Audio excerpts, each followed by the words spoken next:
The Pentagon has acknowledged in a report to Congress that 3 U.S. strikes in Yemen during 2025 killed 153 civilians, marking its first public confirmation of significant civilian harm from the campaign against Houthi targets. The disclosure is likely to intensify questions for the Trump administration over whether the strikes complied with international humanitarian law, although the Pentagon report itself does not make a legal finding of war crimes. America's confirmed Yemen bombing toll now stands at 153 civilians killed and 243 wounded, with the Pentagon assessing that the 3 April 2025 incidents more likely than not caused civilian harm. The casualties occurred during Operation Rough Rider, a U.S. air and naval campaign launched against the Iran-aligned Houthi movement in an effort to halt attacks on commercial shipping in the Red Sea.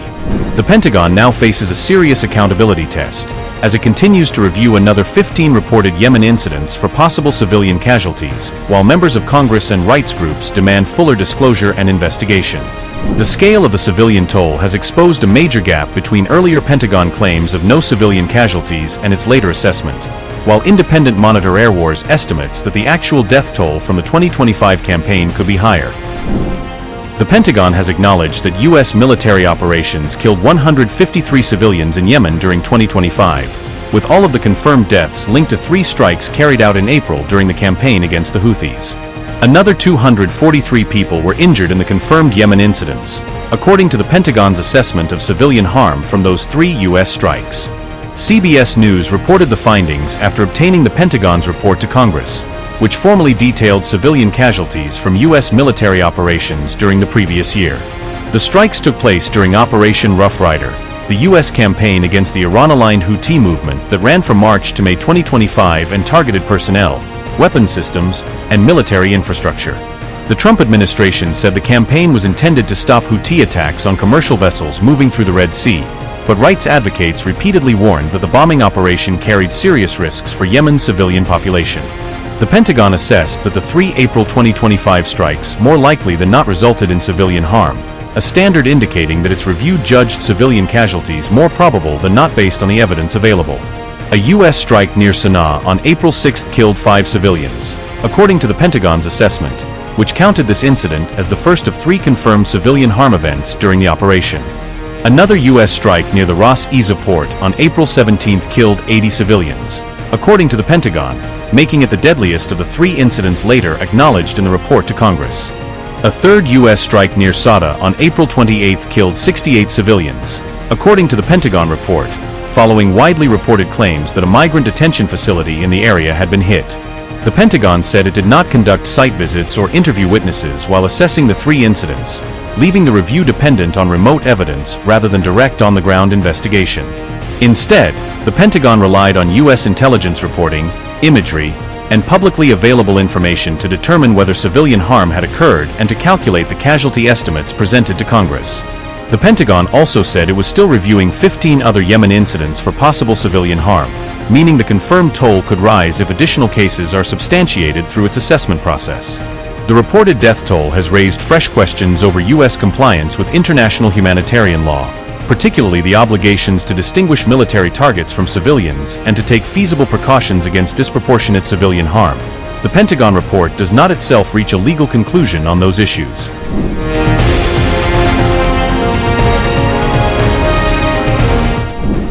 Saudi Arabia secretly urged Yemeni negotiators to end the conflict, according to a Tasnim report citing sources close to Yemen. Riyadh reportedly sent a confidential message to Sanaa, conveying its latest position to the Yemeni negotiating side, Tasnim said. The message reportedly called for an end to the fighting and a return to the 2022 agreement between Saudi Arabia and the Yemeni side. The request came after Ansarullah strikes targeted Saudi forces and their allied fighters in Yemen, escalating pressure on Riyadh. Riyadh was said to have expressed its desire to withdraw from its recent hostile positions and seek an end to the latest escalation. However, the Houthis reportedly rejected the Saudi request and demanded concrete guarantees before agreeing to any new arrangement. Sanaa sought guarantees on ending the siege and addressing what it described as the interests and rights of the Yemeni people. Sanaa also demanded compensation and an end to Saudi intervention in Yemen's internal affairs as conditions for moving forward.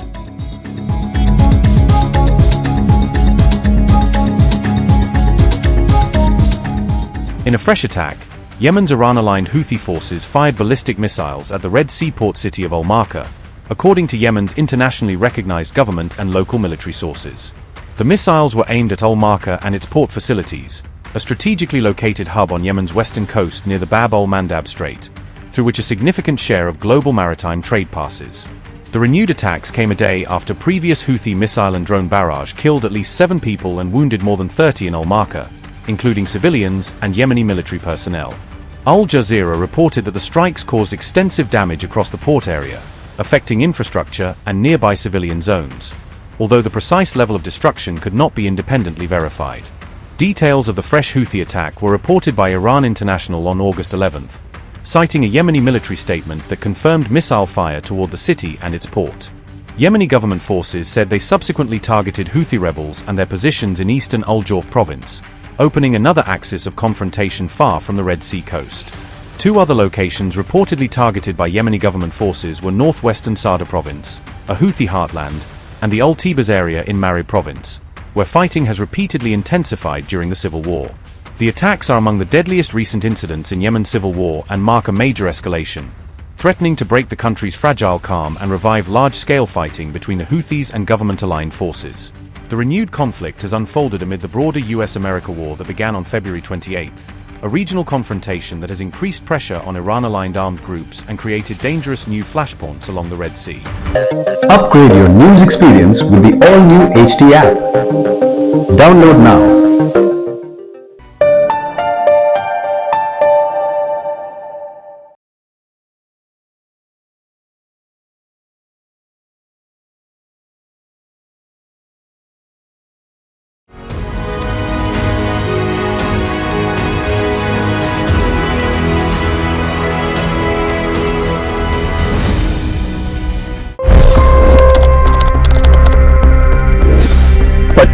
Crore गरीब गरीबी को परास्त करके बाहर निकले. For the good of our nation, let's work together and let's truly make America great again. The fastest news breaks. Requested PM saying that we will have to speak to Putin and to Zelensky. The biggest newsmakers. The relationship with India is probably the most important bilateral relationship the U.S. will have for the rest of this century. The capital delivered quite an election result today. Expert analysis. The million-dollar question today is how to stop this dance of death. Ground reports. I'm standing at the crossroad of the Kumbh Mela. Behind me are more than 100 entry ghats. Long-form interviews. Exclusionary politics is reflected in Manipur case as well. You don't bother because this is a small state. Have you ever wondered what happens when a banking dynasty meets tides of world history, intrigue, and a dash of myth? Why exactly did the US topple the Sheikh Hasina government? HD videos. We don't just break news, we break it down.